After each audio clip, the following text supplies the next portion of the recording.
اب ذرا مردوں کی فطرت پہ بھی بات ہو جائے. ابھی تک تو بڑے مزے سے سن رہے تھے آپ لوگ. اللہ تعالیٰ فرماتے ہیں زُيِّنَ لِلنَّاسِ حُبُّ الشَّهَوَاتِ مِنَ النِّسَاءِ، فریفتہ کیا ہے لوگوں کو مرغوب چیزوں کی محبت نے جیسے کہ عورتیں. اس آیت سے معلوم ہوا کہ مرد کے نفس میں جو سب سے زیادہ شدید طلب ہے وہ عورت کے ساتھ اپنی خواہشات کو پورا کرنے کی ہے.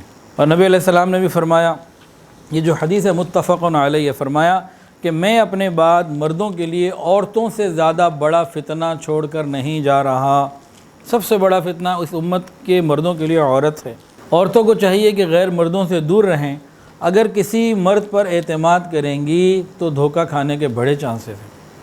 مردوں کی ایک خاص بات یہ ہے، الا ماشاء اللہ باقی تمام مرد اپورچونسٹ ہوتے ہیں، موقع پرست ہوتے ہیں.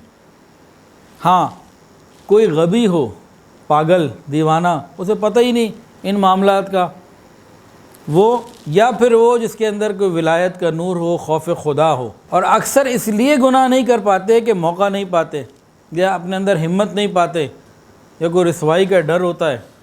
اکثر معاملہ یہ ہوتا ہے، یا بیماری کا ڈر ہوتا ہے.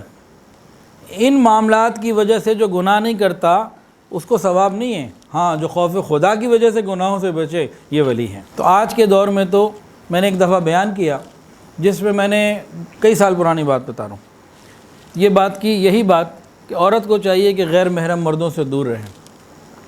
مجھے ایک نہیں کئی بچیوں کے میسج آئے کہ حضرت آپ صرف غیر محرم کی بات کیوں کرتے ہیں، محرم کی بھی کیا کریں.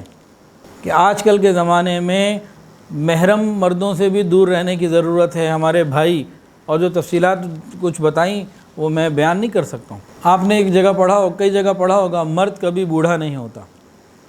عورت کے معاملے میں یہ واقعی کبھی بوڑھا نہیں ہوتا. اس کی یہ خواہش، یہ خواہش یہ آخری دم تک رہتی ہے. اس کی یہ امنگیں، آرزوئیں یہ ہر وقت جوان رہتی ہیں، یہ ختم نہیں ہوتی. بیٹے کی شادی ہو رہی ہو، باپ بھی موجود ہو اور دادا بھی موجود ہو، تو ان کی بھی خواہش ہوتی ہے کاش ہمارا بھی نکاح ہو رہا ہوتا. حضرت تھانوی رحمۃ اللہ علیہ نے مواعظ میں لکھا ہے، ایک صاحب تھے، ان کی عمر 100 سال سے زیادہ تھی. تو کچھ عورتیں اب بات کر رہی تھیں کہ بھئی وہ تو 100 سال سے اوپر کے ہو گئے، ان سے تو پردے کرنے کی ایسی کوئی خاص ضرورت نہیں ہے. حضرت تھانوی رحمۃ اللہ نے جب ان عورتوں کی بات سنی تو فرمایا کہ چند دن پہلے وہ میرے پاس آئے تھے اور بتا رہے تھے کہ میں کسی جگہ سفر پہ گیا ہوا تھا اور وہاں جا کے سویا رات کو، تو صبح مجھے احتلام کے لیے غسل کی حاجت ہو گئی تھی. مرد کا دل عورت سے کبھی نہیں بھرتا، یہ بھی ایک حقیقت ہے. وقتی طور پر اگر کشش محسوس نہ ہو تو جس طرح پانی کی طرف بھی وقتی طور پہ رک جاتی ہے، تو وقتی طور پہ تو ہو سکتا ہے، لیکن مرد کا دل شاید جس طرح بھوک پیاس کی اللہ نے کیفیت اور نیند کی کیفیت کو رکھا ہے، غالباً یہ بھی اسی درجے میں ہی آتی ہے کہ اس چیز کو بھی اللہ تعالیٰ نے اسی طریقے سے بنایا ہے کہ اس سے انسان کا دل نہیں بھرتا. علامہ دمیری رحمۃ اللہ علیہ نے کتاب لکھی ہے حیات الحیوان، اس میں ایک بوڑھے شخص کا واقعہ لکھا ہے کہ وہ کئی گھنٹے بکرے اور بکریوں کو دیکھتا رہتا. اس نے جناب ریوڑ گھر میں رکھا ہوا تھا، اس کا ایک ہی کام تھا روزانہ آنا اور گھنٹوں اپنے بکرے بکریوں کو دیکھتے رہنا. کسی نے پوچھا کیوں وقت برباد کرتے ہو، یہ کیا ہے؟ جو اس نے جواب دیا، اس نے کہا اب تو میں بوڑھا ہو چکا، میرے اندر اب قوت تو نہ رہی، لیکن میں ان کو دیکھ لیتا ہوں اور اس میں بس میرا کام پورا ہو جاتا ہے. حضرت عمر فاروق رضی اللہ تعالی عنہ، جن کے بارے میں رسول اللہ صلی اللہ علیہ وسلم کی گواہی موجود ہے کہ عمر کی زبان پہ حق بولتا ہے، عمر کے راستے میں شیطان نہیں آتا، بہت بڑی ہستی کے مالک ہیں.